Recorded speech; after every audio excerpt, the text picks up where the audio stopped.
اسلام آباد کے علاقے ضلع ڈگ سے آئے ہوئے پیر مرشد ثانی سرکار کی یوسف پاکستانی کے آفس میں آمد، جس میں پیر مرشد ثانی سرکار کے آنے پر یوسف پاکستانی اور عامر قریشی نے پھولوں کی پتیاں پھینک کر استقبال کیا اور اس موقع پر پاکستان کی خوشحالی کے لیے اور پاکستان کے اداروں کی سلامتی کے لیے خصوصی دعائیں کرائی۔ پیش کرتے ہیں خدا فضل کر ہم پر تو ان سب اولیاء کے واسطے، اللہ سارے حاضرین پر اپنی مہربانی فرما دے۔ میرے دل بند یوسف پاکستانی ان کے سینے کو اللہ روشن کر دے، ان کے اہل و عیال پر مولا رحم فرما، یہ جذبہ اور یہ ان کے اندرون والی نسبت اللہ اس میں اور ترقی فرما، یہ اللہ کی مخلوق کی خیر خواہی اور اللہ کے بندوں کی خیر خواہی کا جو جذبہ اللہ ان کو نصیب، اس میں اور اضافہ ہو، اللہ مزد فزد، وصلی اللہ تعالی علی حبیبہ سیدنا محمد و آلہ و اصحابہ اجمعین۔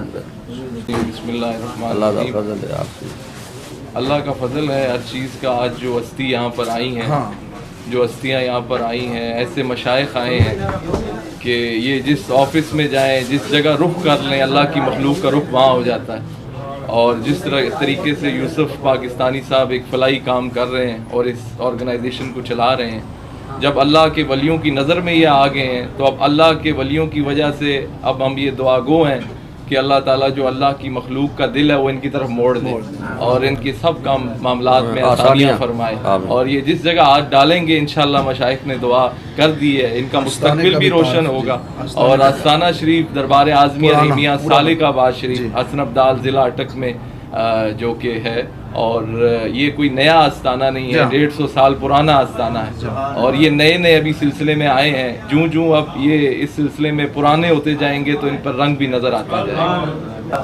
یہ دنیا کی ایشائی آنی جانی، فقیروں کی رہی ہے حکمرانی، کرم فرمائیے حیدر کے جانی، میرے مرشد مجدد الفسانی۔ ہم سب کی یہ خوش نصیبی ہے کہ جیسے آپ نے سوال بھی کیا کہ آج کا آنا حضور قبلہ عالم پیر صاحب مبارک جو ہستی آپ کے سامنے تشریف فرما ہے، مجدد مئت حاضرہ حضور مرشد کریم فقیر پیر ثانی سرکار، یہ ایسی ہستی ہے کہ جن کو دیکھنے سے اللہ یاد آتا ہے۔ اور آستانہ عالیہ سالک آباد شریف یہ کسی تعارف کا محتاج نہیں ہے، دنیا کے کسی کونے سے اگر کوئی خط لکھ دے، باہر کنٹری سے بھی، کہ سالک آباد شریف اور مرشد ثانی سرکار یہ نام اگر لکھ دیا جائے اور پاکستان لکھ دیا جائے تو وہ خط ہمارے دربار پہ پہنچ جاتا ہے۔ یہ کیا چیز ہے؟ ساری زندگی سرکار نے اللہ کا ذکر کرتے رہے، وَرَفَعْنَا لَكَ ذِكْرَكَ، اللہ نے اپنے محبوب کے لیے اس کا ذکر بلند کیا، اور پھر جو وہ ذکر کرتے رہے وہ بھی بلند ہوتے رہے۔ آج کی یہ نشست مبارک، یہ جو دورہ سالانہ دورہ ہوتا ہے جس میں ابھی حضور قبلہ عالم یہاں بھی تشریف فرما ہو گئے ہیں، یہ ایک دورہ ہے جو ہر سال کے بعد ہوتا ہے، اور خوش نصیبی ہے، میں یہ صاحب درد بھی ہیں، میں سمجھ گیا، اور صاحب محبت بھی ہیں جناب یوسف پاکستانی صاحب، ماشاءاللہ بازوق ہیں اور ان کے اندر اولیاء کی محبت ہے، اور میں انہیں مبارک دیتا ہوں کہ آج ان اللہ والوں کے ساتھ آپ کا تعلق بن گیا ہے۔ سالک آباد شریف والے وہ ہستیاں ہیں کہ جن کے بارے میں لوگ کہتے ہیں کہ یہ پتھروں اور پہاڑوں کو اللہ اللہ کرا گئے۔ وہاں باغدرہ شریف جو ہے، ہمارے جد امجد جو حضور اعلیٰ ہے وہ باغدرہ شریف میں رہتے تھے، اور سالک آباد شریف کا ایک جو ہے یہ پرانا ایک تعلق، تقریباً حضور قبلہ عالم کا یہ تقریباً حضور والی سالک آباد شریف کو بھی آپ کر لیں، یہ 100 سالہ ایک پورا ایک سفر بنتا ہے، 100 سالہ ایک سفر ہے جو پوری کراچی میں حضور تشریف لاتے ہیں اور مسجد میں قیام ہوتی ہے، اللہ کے بندے کشاں کشاں آپ کو ملتے ہیں، جو آپ کو ملتا ہے اسے رسول اللہ صلی اللہ علیہ وسلم کی محبت ملتی ہے۔ اصل بات یہ ہے، دنیا تھوڑا سا وقت ہے، متاع الدنیا قلیل، تھوڑا سا وقت ہے، اور اللہ والوں کا طریقہ یہ ہوتا ہے کہ ان کی مجلس میں جو بھی آئے۔ آپ کے لیے یہ ہے کہ بشر آفی ایک درویش ہیں، ان کا ایک بات میں اکثر دہرایا کرتا ہوں، وہ کہتے ہیں اگر آپ چاہتے ہیں کہ میں اللہ کا ولی بنوں تو اس کے لیے آسان طریقہ ہے، کسی اللہ کے ولی کے دل میں جگہ بنا لو۔ اللہ کا ولی بننے کے لیے آسان طریقہ ہے، اللہ کے ولی کے دل میں گھس جاؤ۔ رب العالمین اپنے ہر ولی کے دل کو دیکھتا ہے.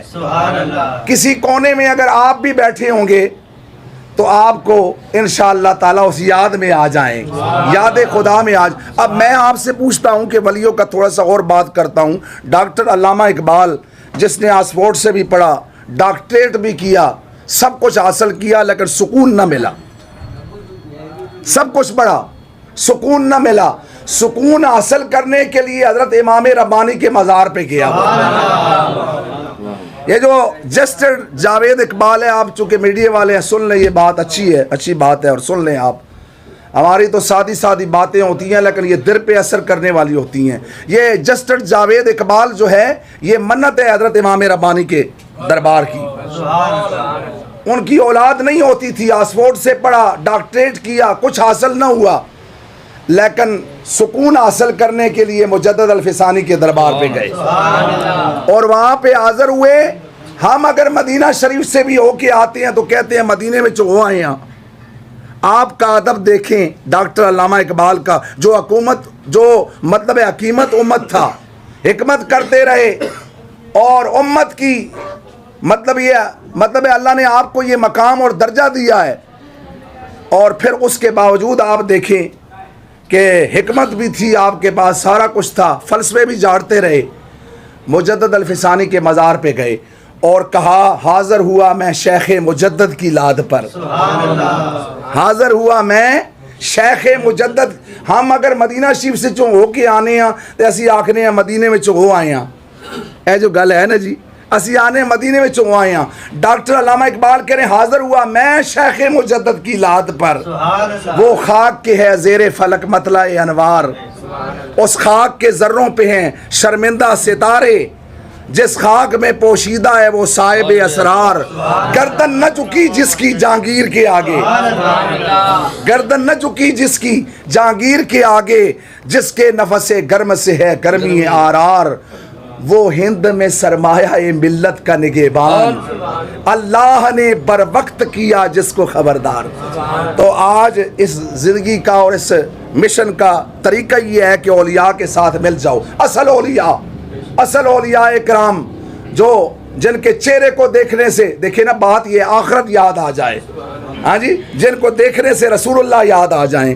تو آج یہ بہت اچھا ہوا کہ سورج ڈبدے اور ڈب جاندہ, چلک نور دی تاریاں تے سٹ جاندہ. اوے محمد بخشا دریا جدوں چھل مارے, کئی موتی کناریاں تے سٹ جاندہ. آج یوسف پاکستانی صاحب نے یہ پروگرام کر کے میں کہتا ہوں آپ سب کو واصل اللہ بنا دیا. ایک نعت کا بول آتا ہے, اس گھر وچ رہن سدا خوشحالیاں جس گھر وچ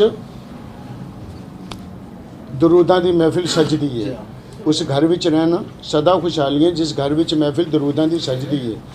ہر کوئی یہ چاہتا ہے کہ میرے گھر میں برکت ہو, اللہ کی رحمتوں کے فرشتے نازل ہوں.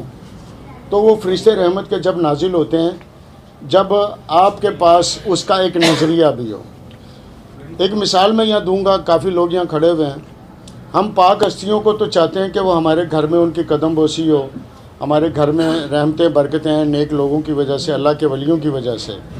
تو وہ آپ کے پاس وہ چیزیں جب آئیں گی آپ کے پاس کہ جیسے آپ یہ چاہتے ہیں کہ میرے گھر میں کوئی پاک ہستی آئے, تو آپ کے کان, آپ کی سوچ اس کو بھی پاک کریں گے تو انشاءاللہ پھر فیض بھی نظر آئے گا آپ کو. اچھا, اگر ہم یہ فیض چاہتے تو ہیں لیکن اپنا نظریہ ہی غلط ہے کہ فیض کا نظریہ ہی نہیں ہے, تو جب فیض کا نظریہ ہی نہیں ہے تو وہ پھر پاک ہستی کا پھر کوئی بھی جو بھی مطلب ہے آ جائے, جب آپ کا اپنا من دھن پاک نہیں ہے, آپ کی سوچ مثبت نہیں ہے, تو پھر کوئی فائدہ بھی نہیں ہے. اگر آپ یہ چاہتے ہیں کہ میرے گھر میں, ہر کوئی چاہتا ہے کہ میرے گھر میں برکتیں ہوں, رحمتیں ہوں, تو اس کے لیے میں پریکٹیکل آدمی ہوں. وہ سیاں بڑے نصیباں والیاں جنہ جھگیاں مدینے پا لیاں, اس گھر وچ رہن سدا خوشحالیاں جس گھر وچ محفل دروداں دی سجدی ہے. یہ سب کچھ آپ نے سنا ہوا ہے, لیکن یہ سنا ہوا تو ضرور ہے, جب تک آپ ایک مینٹلی طور پہ اس رحمت کو وصولی کے لیے آپ کا ذہن نہیں ہے تو پھر فضول ہے. اگر آپ یہ چاہتے ہیں کہ یہ چیزیں ہمیں ملیں تو اس کے لیے سب سے پہلے انسان کے اپنے کان اور اپنی سوچ کو جو نا جب پاک کرے گا تو انشاءاللہ اس کی منزلیں بھی اللہ آسان کر دے گا. اور بزرگوں کا جو فیض ملتا ہے وہ اسی طرح سے ملتا ہے کہ جب آپ اپنے اندر چاہتے ہیں کہ مجھے یہ فیض ملے. آئے خالی ہاتھ، کچھ لوگ خالی ہاتھ آتے ہیں اور خالی ہاتھ ہی واپسی لوٹ کے چلے جاتے ہیں. یہ بہت بڑی حقیقت ہے. یہ حضرت نے جیسے فرمایا تھا، میں نے ان کا ایک کلپ سنا تھا کہ نیت کے اوپر تو سارے معاملات ہوتے ہیں. کچھ لوگ جو نا مکے اور مدینے سے بھی خالی آ جاتے ہیں اور کچھ یہی رہ کے اپنے رب کو پا لیتے ہیں. جب وہ آپ کا اپنا ایک من ہو، آپ نے کچھ لینا ہو کہ میرے پاس کون سی ہستی آئی ہے. ہم ایک پیسے والے کا بہت احترام کرتے ہیں کہ یہاں سے 200 500 ملے گا. تو جہاں سے ہمیں نوری محفل ملتی ہے، نوری سبق ملتے ہیں، اس سے کو ہم شاید اتنی توجہ سے نہیں دیکھتے.